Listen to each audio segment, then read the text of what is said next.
자, 이번 시간은 저당권에 대해서 살펴보겠습니다. 저당권은요, 채무자 또는 제3자가 점유를 이전하지 아니하고, 자, 채무의 담보로 제공한 부동산에 대해서 다른 채권자보다 자기 채권의 우선 변제를 받을 수 있는 담보물권을 말하게 됩니다. 자, 저당권은요, 본권의 일종이라는 측면에서 정당한 권원이 있는 경우에 성립할 수 있고요. 자, 담보로 제공된 소유권, 또 경우에 따라서 지상권, 전세권에 대해서 저당권 실행을 통해서 이 저당권자가 등기된 권리자, 즉 후순위 권리자보다 우선 변제를 받을 수 있습니다. 채무자가 채무를 변제하지 않았을 때 담보로 제공된 물건에 대해서 경매 청구를 통해서요, 후순위 권리자보다 우선 변제를 받을 수 있는 권리, 이 저당권이라고 하는 것은요, 저당권 설정 계약하고요, 저당권 설정 등기가 있게 되면 성립하게 됩니다. 자, 이 저당권 설정 계약에서 그 주체라고 하는 것은 저당권 설정자와 저당권자 이렇게 대별해 볼 수가 있는데요. 돈 빌려주는 사람이 이제 저당권자가 될 것이고, 담보물을 제공하는 사람을 저당권 설정자라고 부르게 됩니다. 자, 그래서 이 저당권 설정자라고 하는 것은 자, 채무자가 저당권 설정자가 되는 경우도 있고요, 물상 보증인이라고 해서 제3자가 저당권 설정자가 되는 사례도 있습니다. 한편 저당권자라고 하는 것은 일반적으로 채권자가 저당권자가 되는 게 일반적인데, 경우에 따라서 제3자라고 하는 사람이 저당권자가 되는 경우도 있습니다. 자, 저당권의 객체라고 하는 주제예요. 바로 소유권을 대상으로 저당권을 설정하는 경우 부동산의 전부에 대해서 소위 부동산 소유권 전부를 담보로 저당권 설정할 수 있고요.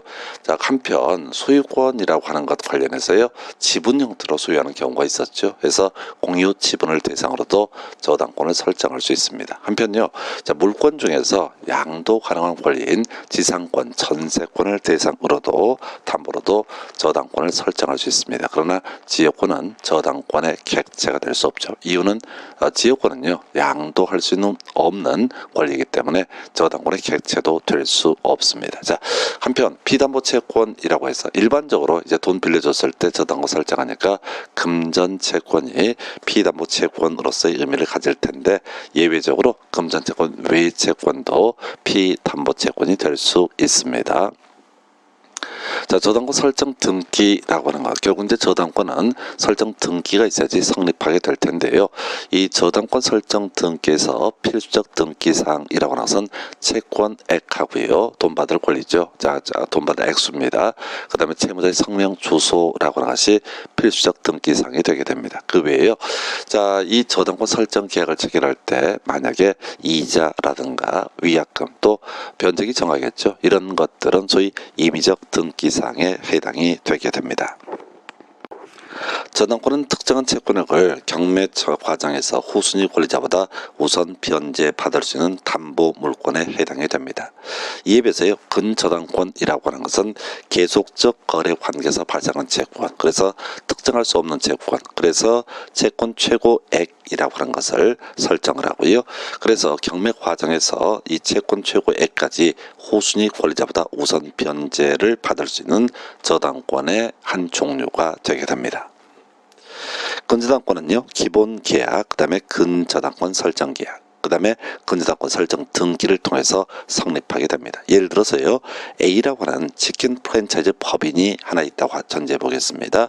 자, 그런데 B라고 하는 이 가맹점에 대해서 치킨 또 이제 관련 물품 등을 납품하는 경우가 있겠습니다. 자, 이 A 법인에서는요, 물품 대금 채권을 안정적으로 확보하기 위해서 B 소유 부동산에 대해서 근저당권을 설정할 수 있습니다.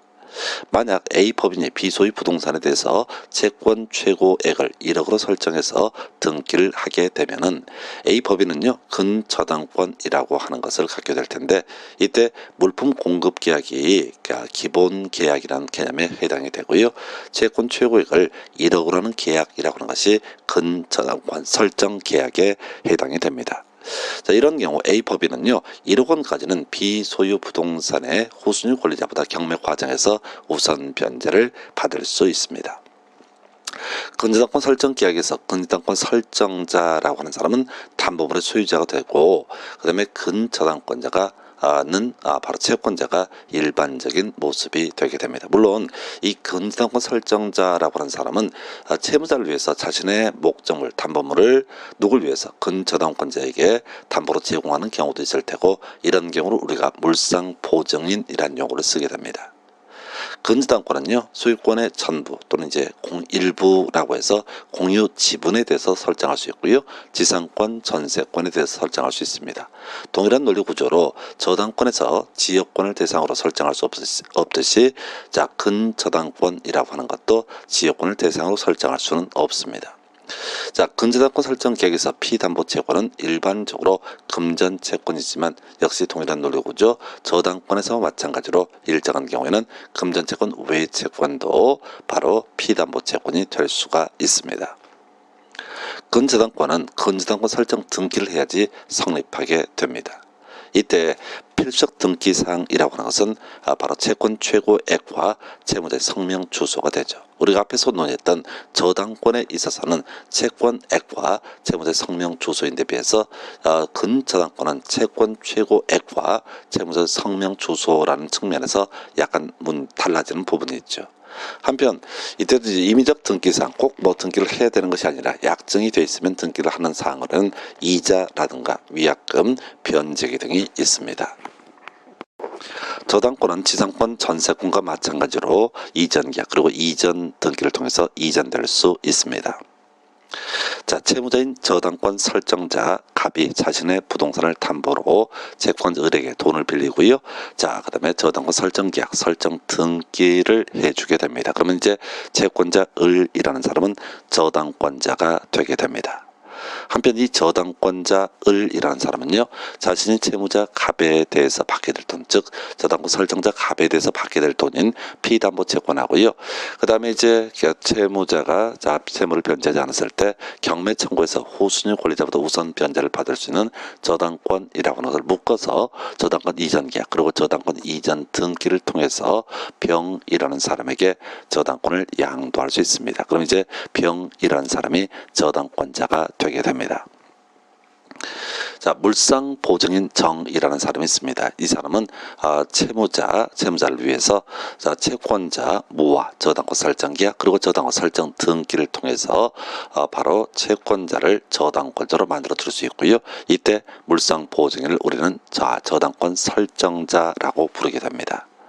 채권자 무는요, 물상보증인에게 채무자에게 받을 돈이 되겠죠. 그리고 물상보증인의 부동산에 대해서 채무자가 채무를 변제하지 않았을 때 경매 청구할 수 있는 권리인 이 저당권이라고 하는 것을 피담보 채권과 분리하지 않는 전제하에서 병이라는 사람과 이전 계약 그리고 저당권 이전 등기라고 하는 것을 통해서 저당권을 양도할 수 있습니다.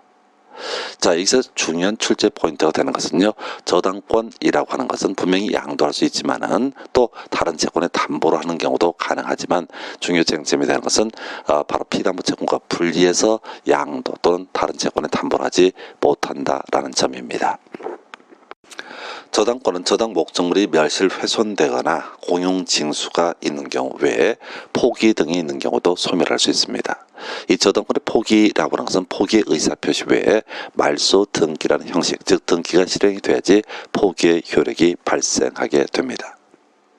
한편 이 저당권의 소멸 사유 중에서요, 목적물의 멸실, 공용징수와 연계되는 개념에는 소위 저당권의 물상대위라는 개념이 있게 되는데, 이 저당권의 물상대위라고 하는 것은 저당권자가 이 목적물 멸실 또는 공용징수를 통해서 저당권 설정자가 받게 될 금전 등에 대해서, 금전 청구권에 대해서 압류 절차를 거쳐서 우선적으로 배당을 받을 수 있는 것, 자, 이것을 이름하여 저당권의 물상대위라고 부르게 됩니다.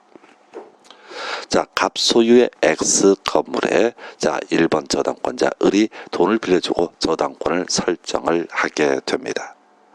자, 그런데 말이죠, 이 문제 X 건물이라는 것이 화재로 인해서 소실이 되어버리게 되면 일단 저당권의 목적물 자체가 멸실됐기 때문에 소멸하게 될 겁니다. 다만 이 갑 M이라고 하는 사람이 X 건물에 화재보험에 가입해가지고요. 이 사람이 화재보험금 청구권을 가지고 있는 상태에서 저당권자 을이라는 사람은요. 이 화재보험금 청구권에 대해서 압류절차, 압류라는 건 법원에서 청구를 하는 겁니다. 압류절차를 거쳐서 누구보다 바로 갑이 화재보험금을 받는 것보다 우선적으로 을이라는 저당권자가 화재보험금을 받아내는 것. 이걸 우리가 저당권의 물상대위라고 부르게 됩니다. 한편 갑소유의 Y 토지라고 하는데 병이라는 사람이 1번 저당권을 가지고 있습니다. 근데 이 갑이 소유하고 있던 Y 토지가 공용징수, 즉 공익사업 시행자에게 수용이 되게 됩니다. 그럼요, 공용징수 때문에 저당권은 소멸하게 됩니다. 자, 그런데 이 갑이라고 하는 사람이 Y 토지의 수용 때문에 받게 될 수용보상금 청구권이 발생을 했다고 전제를 했을 때 저당권자 병이라고 하는 이 사람은요, 이 Y 토지의 수용보상금 청구권에 대해서 압류 절차를 거쳐서 저당권을 행사할 수 있습니다. 즉 갑이 Y 토지에서 받게 될 수용보상금을 누가 저당권자 병이 우선적으로 얻었다. 바로 자식이 채권의 변제 충당하게 되는 것을 저당권의 물상대위라고 부르게 됩니다. 자, 이때 역시 공통적인 쟁점들 압류라고 하는 것은요, 자, 바로 저당권자 병에 의한 압류도 가능하고요. 그 외에 바로 제3자에 대한 압류가 이루어진 경우에도 저당권의 물상대위는 가능합니다. 이때 비교해서 기억하실 주제가 공익사업을 위한 토지 등의 취득 보상에 관한 법률에 따른 협의 취득이 있는 경우가 있습니다. 이 협의 취득은요, 매매 한 유형에 불과하기 때문에, 즉 공용징수가 아니기 때문에 저당권 자체가 소멸하지 않게 될 것이고, 저당권이 소멸하지 않기 때문에 소위 저당권의 물상대위라는 개념도 성립하지 않습니다. 저당권은 혼동이 발생하는 경우에 소멸하고요. 또 피담보 채권이 소멸하는 경우에도 소멸하게 됩니다. 자, 갑소유 X토지에 대해서 을이라는 사람이 저당권을 가지고 있는 상태고요. 그 후에 병이라는 사람이 갑과 지상권 설정 계약, 지상권 설정 등기를 통해서 지상권을 취득을 하게 됩니다. 그 후에 무라고 하는 사람이 갑에게 돈을 빌려주면서 그 채권 담보를 위해서 무 명의의 저당권을 취득을 하게 됩니다. 한편 지상권이라고 하는 것은요, 양도할 수 있고 저당권의 객체가 될 수 있습니다. 병은요, 자신의 지상권을 담보로 해서 정이라고 하는 사람에게 돈을 빌리고 정에게 저당권을 설정을 해주게 됩니다. 먼저 저당권자 무가 X토지 소유권을 취득하는 경우를 상정해 보겠습니다. 저당권자 무가요, X토지 소유권을 취득하게 되면 무라는 사람은 토지 소유권하고요, 그 토지의 소유권을 목적으로 한 저당권이라고 하는 것을 둘 다 갖게 됩니다. 근데 이 토지의 소유권하고요, 토지의 소유권을 목적으로 한 저당권, 자, 뒤에 있는 3번 저당권이라고 하는 것은 굳이 존속시킬 필요가 없습니다. 따라서 이 무의 저당권은 소위 혼동으로 인해서 말소 등기를 하지 않더라도 소멸하게 됩니다. 한편 저당권자 을이 X토지의 소유권을 취득하는 경우를 상정해 봅니다. 저당권자 을이 X토지 소유권을 취득하게 되면요, 자, 이 사람은 토지 소유권도 가지고요, 그 토지 소유권을 목적으로 하는 저당권도 가지게 됩니다. 얼핏 보게 되면 을의 저당권이라고 하는 것이 혼동으로 소멸할 것 같은데요, 을의 저당권은 자기의 이익으로 해서 존속시키는 것이 유리합니다. 왜? 이 X토지에 대해서 나중에 경매가 진행이 되게 되면 경매 환가 대금에서 바로 1번 저당권 먼저 배당을 받고요, 그 다음에 3번 저당권이 그 후에 배당을 받게 됩니다. 그래서 을의 입장에서는 이 저당권을 존속시키는 것이 유리하기 때문에 바로 자신의 이익을 위해서 존속시킬 필요가 있어서 을의 저당권은 혼동으로 소멸하지 않습니다. 한편 지상권자 병이라고 하는 사람이 X토지 소유권을 취득한 경우를 검토합니다. 지상권자 병이 X토지의 소유권을 취득하게 되면 이 사람은요, 소유권도 가지고 있고 토지 소유권도 가지고 있고 그 토지를 목적으로 한 지상권도 가지고 있습니다. 그러면 뒤에 있는 지상권은 별 쓸모가 없어야 정상이고 일반적으로 지상권은 혼동으로 소멸하게 될 겁니다. 자, 그런데 말이죠, 이 병명의의 지상권이 혼동으로 소멸하게 되면 정이라고 하는 저당권자가 피해를 입게 됩니다. 즉 정명의의 입장에서, 정 입장에서는 이 지상권, 저당권의 객체가 사라지게 되면 저당권 자체가 소멸되게 됩니다. 그래서 이 병의 지상권이라고 하는 것은 만약에 이게 혼동으로 소멸하게 되면 자 제3자의 이익, 즉 정의 이익을 침해할 우려가 있기 때문에 혼동으로 소멸하지 않습니다. 그래서 혼동이라고 하는 개념, 우리가 이제 그림을 항상 그려서 접근을 해야 되는데 뒤나 밑에 꼬리가 있으면 이때는 어떻다? 혼동으로 소멸하지 않는다. 뒤나 밑에 꼬리가 없으면 어떻다? 본인 또는 제3자의 이익과 관련이 없기 때문에 이때는 혼동으로 소멸한다. 이렇게 가셔야 돼요. 다시 한번 무의 저당권을 보시게 되면 뒤나 밑에 꼬리가 없습니다. 그래서 자 저당권자 무가 엑스토제 소유권을 취득하게 되면 무의 저당권은 혼동으로 소멸하게 됩니다. 한편 을이라는 저당권자가 엑스토제 소유권을 취득하게 되면요, 을의 입장에서는 밑에 지상권, 저당권 이런 일정한 꼬리들이 달려 있습니다. 그래서 을의 저당권은 혼동으로 소멸하지 않습니다. 하나만 더. 자, 지상권자 병이라는 사람이 엑스토제 소유권을 취득하게 되면 원칙적으로 혼동으로 소멸해야 함에도 불구하고 뒤에 꼬리가 있죠. 정명의 저당권이 있습니다. 그래서 이때 바로 제3자의 이익을 해야 할 우려가 있기 때문에 병의 지상권은 혼동으로 소멸하지 않습니다. 자, 또 하나 검토드릴 주제가 피담보 채권이 소멸하게 되면 저당권도 같이 소멸하게 됩니다. 자, 사안을 검토하게 되면요, 갑소유의 X 토지에 대해서 을 명의의 1번 저당권이 있고요, 병 명의의 2번 저당권이 있게 됩니다.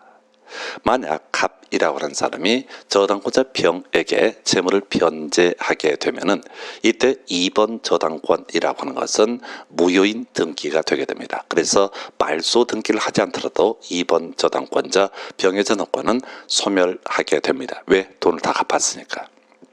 한편 자 저당권자 을에 대해서 엑스토지 소유자 갑이 재물을 변제하게 되면요, 이때 1번 저당권도 말소 등기를 하지 않더라도 소멸을 하게 됩니다. 자, 그런데 말이죠, 사안을 좀 확대해서 검토하게 되면 자 2번 저당권, 병명의 저당권에 대해서 갑이 병한테 재물을 변제해서 지금 이제 병의 저당권이 무효인 등기가 된 상태입니다. 그런데 아직 말소 등기를 하기 전이에요. 그랬을 때 갑이라고 하는 사람이 채권자 B라고 하는 사람에게 돈을 빌리고요, 자 원래대로 치면 병명의 저당권 등기에 대해서 말소 등기를 하고 채권자 B를 위해서 저당권 설정 등기를 해줘야 되는 이런 사안인데요, 이때 자 바로 병명의 저당권 등기라고 하는 것을 채권자 B를 위한 등기로 재활용, 즉 유용하는 것은 가능합니다. 이유는요, 등기상 이해관계는 없기 때문에. 한편 앞에서 이제 논의했던 1번 저당권에 대해서 이 소유자 갑이 만약에 채무를 변제했다 그러면 이제 을명의 저당권은 무효인 등기라고 말씀을 드렸습니다. 아직 을명의 저당권 등기에 대해서 말소 등기를 하기 전입니다. 자, 그랬을 때 갑이라고 하는 사람이 채권자 A에게 돈을 빌리면서요, 자 바로 을명의 무효인 등기라고 하는 것을 채권자 A를 위한 바로 저당권 이전 등기 형식을 통해서 A에게 A를 위해서 이 등기를 유용, 재활용할 수가 있느냐가 문제가 되게 됩니다. 이 사안에서 만약에 병명의 저당권이 살아있다라고 한다면 자 1번 저당권, 을명의 저당권 등기는 채권자 A를 위한 등기로 유용, 즉 재활용할 수 없습니다. 이유는요, 바로 병이 손해를 보기 때문에. 따라서 이 무효인 등기의 유용이라고 하는 것, 권리관한 등기에 있어서 등기상 이해관계인이 있게 되면 유용은 허용되지 않을 것이고요, 등기상 이해관계인이 없게 되면 이 무효인 등기를 유용하는 것, 재활용하는 것은 가능합니다. 경매가 실행되면 말소 기준 권리 중 하나인 저당권은 등기된 순위와 무관하게 소멸하게 됩니다. 말소 기준 권리란 저당권 등기, 근저당권 등기, 담보가 등기, 압류 등기, 가압류 등기, 경매 개시 결정 등기 중에서 최선순위에 등기된 권리를 말하고요, 경매가 진행되게 되면 말소 기준 권리부터 시작해서요, 말소 기준 권리 밑에 있는 권리, 즉 말소 기준 권리에 대항할 수 없는 후순위 권리라고 하는 것은 매각으로 소멸하게 됩니다. 갑소유의 엑스토지의 을명의 저당권 등기, 병명의 근저당권 등기, 경매 개시결정 등기가 순차적으로 등기되어 있습니다. 이 사안에서 경매가 진행되면 을명의 저당권 등기가 말소 기준 권리가 되고 말소 기준 권리를 포함한 등기된 권리는 모두 매각으로 소멸하게 됩니다. 따라서 갑소유 엑스토지를 경매에서 취득한 매수인은요, 모든 등기가 말소된 엑스토지의 순수한 소유권을 취득하게 됩니다. 갑소유 엑스토지의 을명의 전세권 등기, 병명의 가압류 등기, 경매 개시 결정의 등기가 순차적으로 등기된 사안입니다. 경매가 진행되면요, 병명의 가압류 등기라고 하는 것이 말소 기준 권리가 됩니다. 따라서 이 가압류 등기를 포함한 후순위에 등기된 권리는 매각으로 모두 소멸하게 됩니다. 만약 전세권자가 경매 신청을 한 사안이다 라고 하게 되면 말소 기준 권리는 여전히 병명의의 가압류 등기이지만 전세권자도 바로 매각으로 소멸하게 됩니다. 또 전세권자가 경매 신청을 하지 아니한 경우로서 경매 실행 과정에서 전세권자가 배당 요구를 하게 되면 전세권은 매각으로 소멸하게 됩니다. 따라서 갑소유 토지를 경매에서 매수한 자는요, 전세권자가 경매 신청을 하거나 또 배당 요구를 한 경우 모든 등기가 말소된 X 토지의 소유권을 취득하게 되겠지만 전세권자의 경매 신청도 없고 그리고 전세권자의 배당 요구도 없는 사안에 있어서는 전세권이 설정된 X 토지의 소유권을 취득하게 됩니다. 갑소유의 Y 건물의 을명의 근저당권 등기, 병명의 저당권 등기가 되어 있고요. 정의 유치권이 성립한 사안입니다. 자, 유치권자 정의 경매 신청을 해서 경매 개시 결정의 등기가 있는 경우 을명의 근저당권 등기가 말소 기준 권리가 되게 됩니다. 경매가 실행되면 을의 근저당권 등기하고요, 이에 대항할 수 없는 등기된 권리는 당연히 소멸하게 될 테고 유치권도 스스로 경매 신청을 했기 때문에 소멸하게 됩니다. 그래서 유치권자의 경매 신청에 따라서 경매가 진행된 사안에 있어서 이 매수인은요, 모든 권리가 소멸된 깔끔한 갑소유 Y 건물에 관한 소유권을 취득하게 됩니다. 갑소유 Y 건물의 을명의 근저당권 등기, 병명의 저당권 등기가 있고요. 정의 유치권이 성립을 했습니다. 그리고 유치권 정외자가 경매 신청을 해서 경매 개시 결정 등기가 있는 경우 을명의 근저당권 등기가 말소 기준 권리입니다. 경매가 실행되면요, 을의 근저당권 등기와 이에 대항할 수 없는 등기된 권리는 모두 소멸하게 되겠지만 정의 유치권은 소멸하지 않고요, 매수인은 정의 유치권을 또 아는 상태에서 Y 건물의 소유권을 취득을 하게 됩니다. 갑소유의 Y 건물의 을명의 담보가 등기, 병명의 저당권 등기, 경매 개시 결정의 등기가 있고요. 그 후 정의 유치권이 성립했습니다. 이때 을명의 담보 가등기가 말소 기준 권리가 되겠죠. 그래서 경매가 실행되면 을명의 담보 가등기를 포함한 등기된 권리는 매각으로 모두 소멸하게 됩니다. 한편 유치권, 정의유치권이라고 하는 것은 경매 개시 결정 등기 후, 즉 압류의 효력이 발생한 후에 성립했기 때문에 매수인에게 유치권으로 대항할 수 없습니다. 그래서 이 사안에서 매수인이라는 사람은 모든 권리가 소멸된 상태에서 Y 건물의 소유권을 취득하게 됩니다. 저당권은 경매 청구할 수 있는 권리를 말하므로 저당권자가 경매 신청을 하게 되면 저당권은 소멸하게 됩니다. 또한 저당권은 말소 기준 권리이기 때문에 경매가 실행돼서 매수인이 매각 대금을 완납하게 되면 역시 소멸하게 됩니다. 자, 근저당권은요, 저당권의 일종이죠. 그래서 근저당권자가 경매 신청을 한 경우 또는 근저당권의 서연이 설정된 저당 목적물에 대한 경매가 진행돼서 매수인이 매각 대금을 완납하게 되면 근저당권은 소멸하게 됩니다. 갑소유 X 토지의 등기부를 보게 되면 채권 최고액 1억 원의 을명의 근저당권 등기, 채권액 5천만 원의 병명의 저당권 등기가 기록되어 있습니다. 한편 채권자 을의 실제 채권액이 1월 1일 기준 8천만 원, 6월 1일 기준 1억 1천만 원이라고 가정해 보겠습니다. 저당권의 필수적 등기사항은요, 채권액과 채무자의 성명 주소이고요. 근저당권의 필수적 등기사항은 채권 최고액 그리고 채무자의 성명 주소입니다. 근저당권은 저당권과 달리 피담보 채권액이 미리 확정되지 않는 것이 문제가 되죠. 그래서 근저당권의 피담보 채권액의 확정 시기라고 하는 것이 출제 쟁점이 됩니다. 근저당권은요, 채무자가 변제기까지 채무를 변제하지 아니하면 경매 신청할 수 있는 권리이기 때문에 만약 근저당권자 을이 경매 신청하게 되면 그 시점에 근저당권 소멸하고요, 피담보 채권액도 확정되게 됩니다. 만약 근저당권자 을이 1월 1일 날 경매 신청을 하게 되면 1월 1일 기준 실제 채권액 8천만 원이 피담보 채권액으로 확정됩니다. 따라서 1월 1일 이후에 1월 1일 경매 신청 이후에 을이 추가적인 물품 등을 납품했다라고 할지라도 근저당권으로는 보호받을 수 없습니다.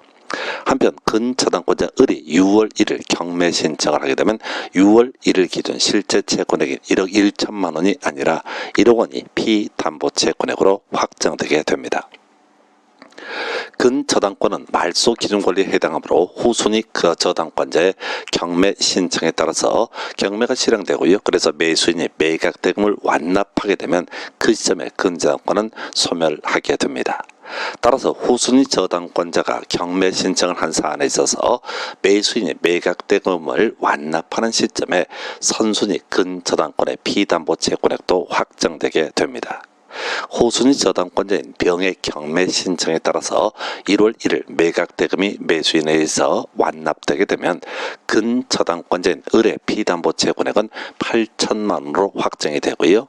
만약 후순위 저당권자인 병의 경매 신청에 따라서 6월 1일 날 매수인이 매각 대금을 완납한 경우 근저당권자인 을의 피담보 채권액은 1억 원으로 확정되게 됩니다. 정리하면요, 후순위 저당권자의 경매 신청이 있는 경우에는 그 매각 대금이 완납된 그 시점에 선순위 근저당권자의 피담보 채권액은 확정되게 됩니다.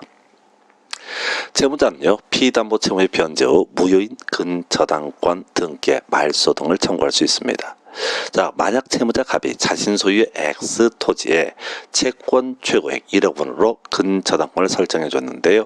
실제 발생한 채무액이 만약 1억 1천이다 라고 했을 때 이 채무자 갑이 근저당권의 말소 등기를 청구하기 위해서는요, 채권액 1억 1천만 원 전부 다 변제해야지 말소 등기를 청구할 수 있습니다. 만약 채무자 갑이 자신 소유의 X 토지에 채권 최고액 1억 원으로 을에게 근저당권을 설정해주고 채권액 5천만 원의 병으로서 병에게 저당권을 설정해준 사안에서 근저당권자에게 실제 발생한 채무액이 1억 1천만 원일 때 혹시 어떤 이유가 있어서 후순위 권리자인 병이 을에게 근저당권의 말소 등기를 청구하고자 할 때는 1억 1천만 원 전액 변제해야지 말소 등기 청구할 수 있습니다. 정리하면 채무자 또는 후순위 권리자가 근저당권의 말소 등기를 청구하기 위해서는 실제 발생한 채권액 전액 변제해야지 말소 등기를 청구할 수 있습니다.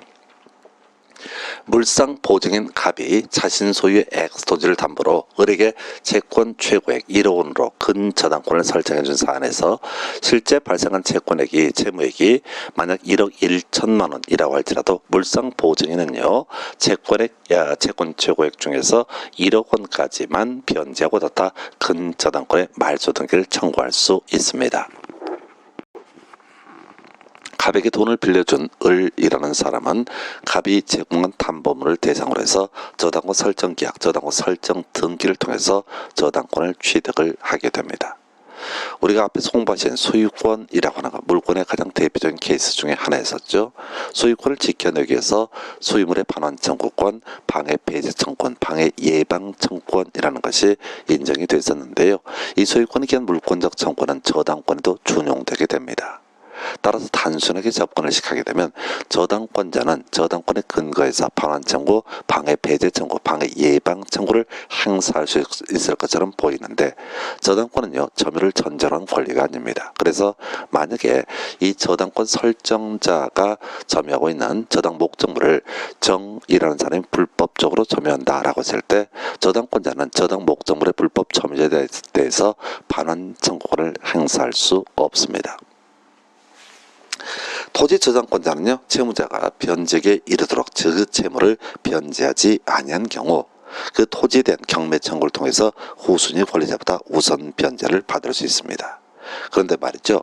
이 저당권이 설정된 토지 위에 경매 청구 당시, 포인트 경매 청구 당시를 기준으로 저당권 설정자 소유의 건물이 있다라고 했을 때 그 건물까지 같이 묶어서 일괄 경매를 청구할 수 있습니다. 다만 이 토지 저당권자가 토지와 건물을 묶어서 일괄 경매를 청구한 경우 그 건물의 경매 대가에 대해서는 우선 변제권이 인정되지 않습니다. 자, 저당권이 실행이 됐다라고 했을 때 저당권자가 어디까지 그 환가 대금에서 배당을 받을 수 있을 것이냐라고 하는 부분이 문제가 될 텐데요. 저당권자는요, 경매 청구와 관련된 비용인 저당권의 실행 비용을 배당받을 수 있고 빌려준 돈, 바로 피담보 채권액이 되겠습니다. 그 외에 설정 계약에 따라서 이자나 위약금을 규정하고 있다면 이자 위약금도 배당금에서 반환받을 수 있습니다. 한편 채무자의 의무 위반에 따른 손해배상도 청구할 수 있는데요. 이 손해배상액 중에서 1년분에 한해서 환가대금에서 우선 변제를 받을 수 있습니다. 만약 호순위 권리자가 없이 저당권자 혼자만 있다라고 전제를 하게 되면 1년분을 넘는 지연배상액도 당연히 배당받을 수 있습니다. 자, 저당권 설정자 갑이라고 하는 사람이 병에게 저당 목적물에 대한 매매계약 그리고 소유권 이전기를 해준 경우 병을 우리는 제3취득자라고 부르게 됩니다. 제3취득자가 갖는 특권 세 가지가 있을 텐데 그 중에 하나가요. 제3취득자는요. 저당권 설정자와 달리 그 소유물의 경매에 참여할 수 있습니다. 제3취득자는요. 저당권자에게 그 부동산으로 담보된 채권을 변제해서 즉 빚을 갚고 저당권의 소멸을 말소 등기를 청구할 수 있습니다. 제3취득자는요. 그 소유물이 경매로 매각이 된 경우 그 부동산을 보존 또는 개량하기 위해서 들어간 비용 즉 필요비나 유익비가 있다면 저당물의 경매대금 즉 환가대금에서 우선해서 그 필요비 또는 유익비를 상환받을 수 있습니다. 저당권은 부합물, 종물에 그 효력이 미치게 될 것이고요. 건물 저당권은 건물 소유를 목적으로는 지상권, 임차권의 효력이 미칩니다. 아울러 저당권은요, 압류의 효력이 발생한 후에 차임채권에도 그 효력이 미치게 됩니다. 갑소유 X토지의 1월 1일 날 을명의 저당권 설정 등기가 마쳐졌고요. 2월 1일 날 갑은 자신의 X토지 일부에 대해서 농작물을 재배하게 됩니다. 그리고요. 불법 점유자 병이라고 하는 사람은 4월 1일 날 X토지 일부에 수목을 식재를 하게 됩니다. 자, 이때 갑이 2월 1일 날 재배한 농작물은 토지 소유권에 부합하게 될 것이고요. 불법 점유자 병이라고 하는 사람이 4월 1일 날 식재한 수목은 정당한 권원에 의하지 않냐고 식재된 수목이기 때문에 바로 역시 토지 소유권에 부합하게 됩니다. 이후 저당권자 을의 경매 신청에 따라서 10월 1일 날 경매 개시 결정의 등기가 마쳐지고요. 그 다음에 이 X토지에 대한 경매에서 매수인 정이라고 하는 사람은 11월 30일 날 매각대금을 완납하게 되는 사안입니다. 저당권의 효력은 부합물에 미치기 때문에 저당권의 실행에 따른 경매 매수인은요. 매각대금을 완납한 11월 31일에 X토지의 소유권 외에 X토지의 부합물인 농작물 20개 소유권도 같이 취득을 하게 됩니다. 저당권의 효력은 부합된 권리에도 그 효력이 미치게 됩니다. 을은요. 갑의 Y 구분 소유권, 아파트 소유권 생각하시면 됩니다. Y 구분 소유권에 1월 1일 날 저당권 설정 등기를 통해서 저당권을 취득했는데 갑은 2월 1일 날 구분 소유권과 분리될 수 없는 대지상권을 나중에 취득을 하게 됩니다. 이후 저당권자 을은 갑이 채무를 변제하지 않자 경매 신청을 하고요. 경매 개시 결정의 등기가 10월 1일 날 마쳐지게 됩니다. Y 구분 소유권에 대한 경매에서 정이 11월 30일 날 매각대금을 완납을 한 경우 매수인 정은요 매각대금을 완납한 11월 30일 Y 구분 소유권뿐만 아니라 Y 구분 소유권의 종된 권리인 대지 사용권도 같이 취득을 하게 됩니다. 저당권의 효력이 부합물 종물에 미친다라고 하는 이 민법 규정은요, 임의 규정에 해당하게 됩니다. 따라서 저당권 설정 당시 저당권의 효력을 부합물 또는 종물에 미치지 않기로 특약을 하고 등기를 하게 되면 이때 저당권의 효력은 부합물 종물에 미치지 않습니다. 따라서 저당권의 효력이 무합물 또는 종물에 미치지 않는다라는 약정은 등기하지 않게 되면 제3자에 대항할 수 없을 것이고요. 이에 따라서 저당권 실행에 따른 경매에서 낙찰을 받은 매수인은 부합물 종물에 대해서 당연히 그 권리를 취득할 수 있게 됩니다. 저당권은 부합물 종물에 그 효력이 미칩니다. 또 건물 저당권은요, 건물 소유를 목적으로 하는 지상권 임차권에 그 효력이 미칩니다. 아울러 저당권은요, 압류의 효력이 발생한 후에 차임채권에도 그 효력이 미치게 됩니다. 자, 건물 저당권은요, 건물 소유 목적의 지상권에도 그 효력이 미치게 됩니다. 사례를 검토해 보시게 되면요, 갑소유 X 토지에 대해서 1번 자 을이 건물 소유 목적으로 지상권 설정 계획을 하고요, 지상권 설정 등기를 통해서 지상권을 취득을 하게 됩니다. 자, 그리고 나서요, 을은요, X 토지에다가 3월 1일날 Y 건물을 신축을 하게 될 것이고, 4월 1일날 이 신축된 Y 건물을 담보로 해서 병에게 돈을 빌리고 저당권을 설정해 주었습니다. 이후 저당권자 병은요, Y 건물의 소유자인 을의 채무를 변제하지 아니하자 경매를 신청해서 10월 1일날 경매 개시 결정의 등기가 마쳐지게 됩니다. 정이 이 경매에서 Y 건물의 소유권을 회자 매수하기 위해서 입찰을 하게 될 때고, 11월 34일 날 바로 매각대금을 완납을 하게 됩니다. 경매 매수인 정은요, 11월 30일 날 Y 건물의 소유권을 당연히 취득을 하게 될 것이고요, Y 건물의 소유를 목적으로 했던 지상권도 함께 바로 취득을 하게 됩니다. 건물 저당권은요, 건물 소유 목적의 임차권에도 그 효력이 미치게 됩니다. 건물 저당권은요, 건물 소유 목적에 그 임차권 효력이 미친다라고 했는데, 사안을 검토하게 되면 갑 소유의 X토지의 을이 건물 소유 목적으로 1월 1일 날 임차권을 취득을 하게 됩니다.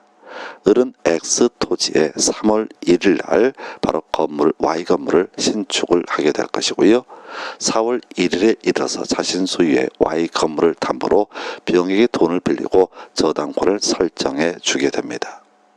이후 저당권자 병은요, Y 건물의 소유자인 을의 채무를 변제하지 아니하자 경매 신청하고요, 그 경매 개시 결정의 등기는 10월 1일 이루어지게 됩니다. 이후 정이 이 경매에서 Y 건물의 소유권을 매수하기 위해서 입찰하고요, 11월 30일 날 매각대금을 완납을 했다라고 전제했을 때, 이 경매 매수인 정이라는 사람은 11월 30일 날 Y 건물의 소유권을 낙찰받는 것 외에 바로 Y 건물의 소유를 목적으로 하는 임차권도 함께 취득을 하게 됩니다. 저당권은 담보 목적물의 부합물, 종물에 대해서 그 효력이 미치게 될 것이고요, 건물 저당권이라고 하는 것은 건물 소유를 목적으로 한 지상권 혹은 임차권에도 그 효력이 미치게 됩니다.